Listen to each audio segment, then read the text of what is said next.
धम्मपद पाली साहित्य का एक अमूल्य ग्रंथ रत्न है। बौद्ध जगत में इसका उसी प्रकार प्रचार है जिस प्रकार हिंदुओं में गीता और ईसाइयों में बाइबल तथा मुस्लिमों में कुरान।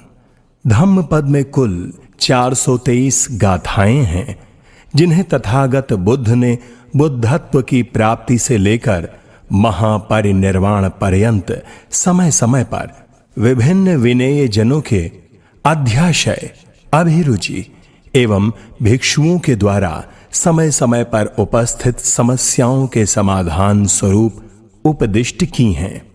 इसे बुद्ध के परिनिर्वाण के पश्चात बौद्ध सांगीतिकर्ताओं ने एकत्रित कर विषय वस्तु के अनुसार क्रमशः विभिन्न वर्गों में बिठाया है। धम्मपद 26 वर्ग और 423 गाथाओं में निबद्ध है। कोइमं पठविं विचेषति यमलोकं च इमं सदेवकं को धम्मपदं सुदेशितं कुशलोपोपमिव पचेषति। इस पृथ्वी तथा देवताओं सहित इस यमलोक को कौन जीतेगा? कौन कुशल पुरुष पुष्प की तरह भली प्रकार से उपदिष्ट धर्म पदों को चुनेगा? सेको पटविं विजेषति यमलोकं च इमं सदेवकं सेको धम्मपदं सुदेशितं कुशलोपोपमिव पचेषति। शैक्ष इस पृथ्वी तथा देवताओं सहित यमलोक को जीतेगा। कुशल शैक्ष पुष्प की तरह धर्म पदों को चुनेगा। फेनूपमं कायमिमं विदित्वा मरीच धम्मं अविसंबोधानो क्षेत्वानमारस्य पपोपकानि अदर्शनं मच्चुराजस्य गच्छे।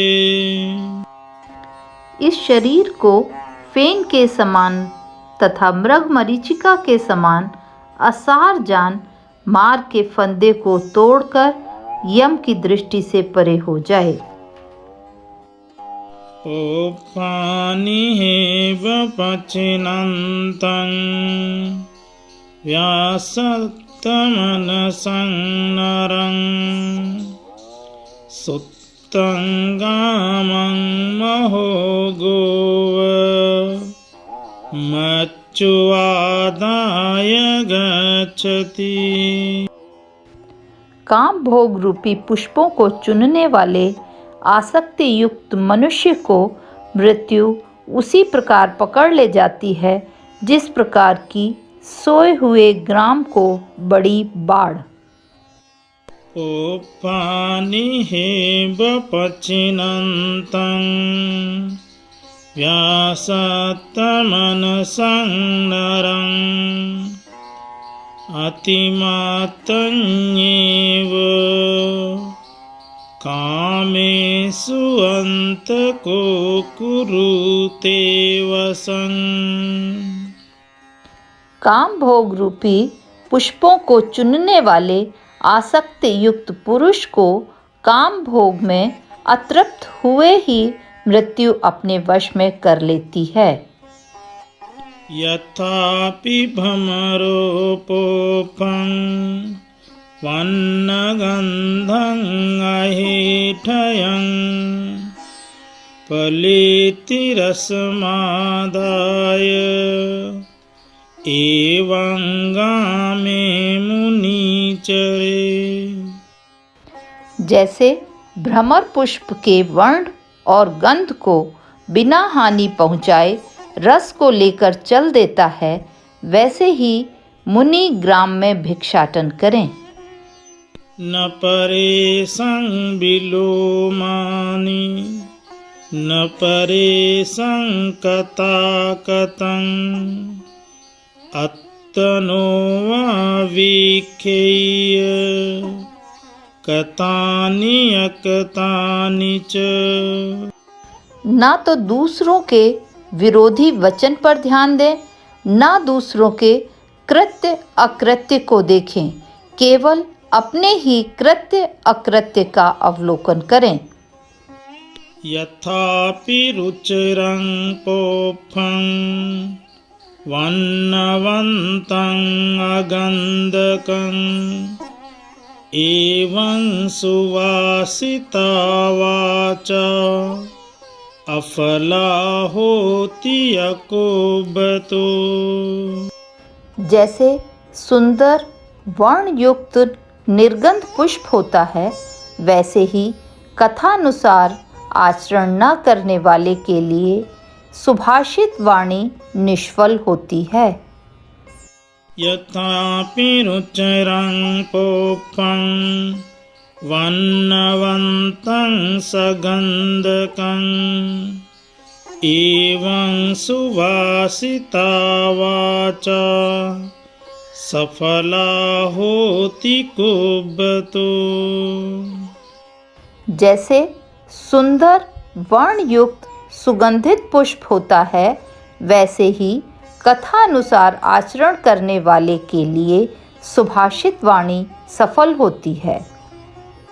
यथापि पोपरासिम्मा कैरामाला गुणे बहु एवं जातेन मच्चेन कर्तव्यं कुशलं बहु।